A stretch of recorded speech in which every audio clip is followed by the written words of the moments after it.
Hello viewers, आप सबको सुलेखा का प्यार भरा नमस्कार। प्रकृति व जगत की समस्त महान शक्तियों को मेरा नमन व धन्यवाद। चलिए अब प्रसंग पर आते हैं। एक व्यक्ति जिसका नाम रामपाल था, बर्फ बनाने वाली कंपनी में काम करता था। एक दिन वो पानी को फ्रीज करने वाले कमरे का चक्कर लगाने चला गया। शाम का समय था तो गलती से दरवाज़ा बंद हो गया, जो कि बाहर से खोला नहीं जा सकता था। वो समझ गया कि अब 2-3 घंटे में उसका शरीर जम जाएगा, फ्रीज हो जाएगा और उसकी मौत हो जाएगी।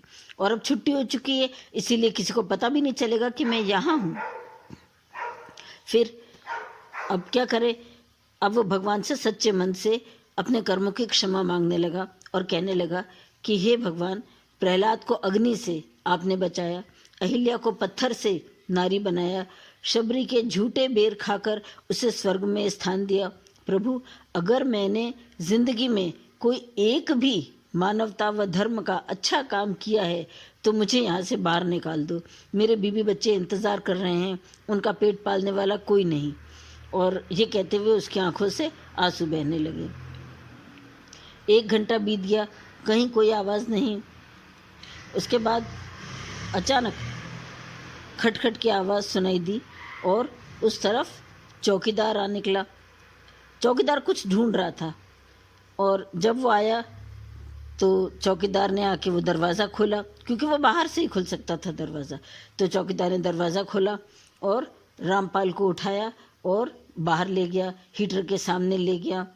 थोड़ी देर में जब गर्मी मिलने से रामपाल की हालत ठीक हुई तो उसने चौकीदार से पूछा, आप अंदर कैसे आए? तो चौकीदार ने जवाब दिया, 20 वर्षों से रोज़ सैकड़ों मजदूर व अधिकारी इधर आते जाते हैं, लेकिन कभी किसी ने मुझ पर ध्यान नहीं दिया।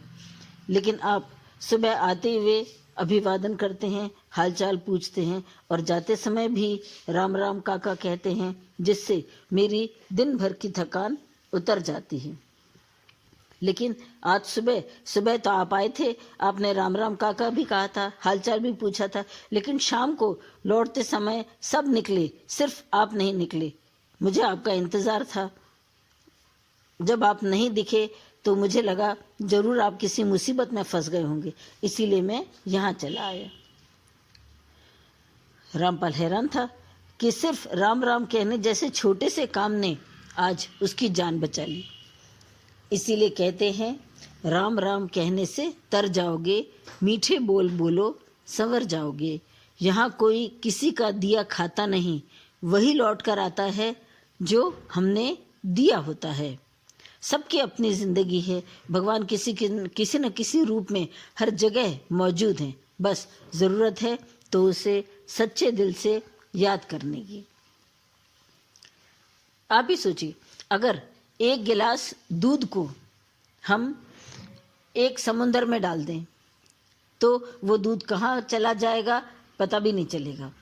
लेकिन अगर उसी दूध को गर्म करके मलाई निकालें और उससे घी बनाएं और वो घी डालें तो वो घी भले ही 2 बूंद ही हो, लेकिन वो ऊपर तैरता रहेगा, वो कभी उसमें डूबेगा नहीं। तो अब आपको ही तय करना है कि हमें दूध में पानी की तरह मिल जाना है, खो जाना है इस संसार रूपी सागर में, या हमें घी की तरह अच्छे कर्म करके ऊपर तैरते रहना है। चलिए, हम किसी को जरा सा भी सुख देंगे तो हमें वो उसका बदला भी अवश्य मिलेगा, ये हमें याद रखना है। थैंक यू गाइस, फिर मिलेंगे। Good bye. आइए प्रशांत के शायराना गुलदस्ते से एक छोटी सी गज़ल सुनते हैं। एक शाम, एक ख्वाब और थोड़ी सी फुर्सत। एक शाम, एक ख्वाब और थोड़ी सी फुर्सत, आ जाना कभी, दोनों बैठेंगे देर तक। कोई बहाना करके तुम जुल्फों को खोल देना, तुमसे मेरी ओर चले ये हवा से बोल देना। सिहरन सी मेरे कानों में फिर होगी देर तक, आ जाना कभी दोनों बैठेंगे देर तक। बड़ी लंबी सारी बातें कहनी है हसरतों से, तुम बस जवाब देना पलकों की हरकतों से। बस आंखों पे रखेंगे हम नजरें देर तक, आ जाना कभी दोनों बैठेंगे देर तक। Thank you guys, thank you.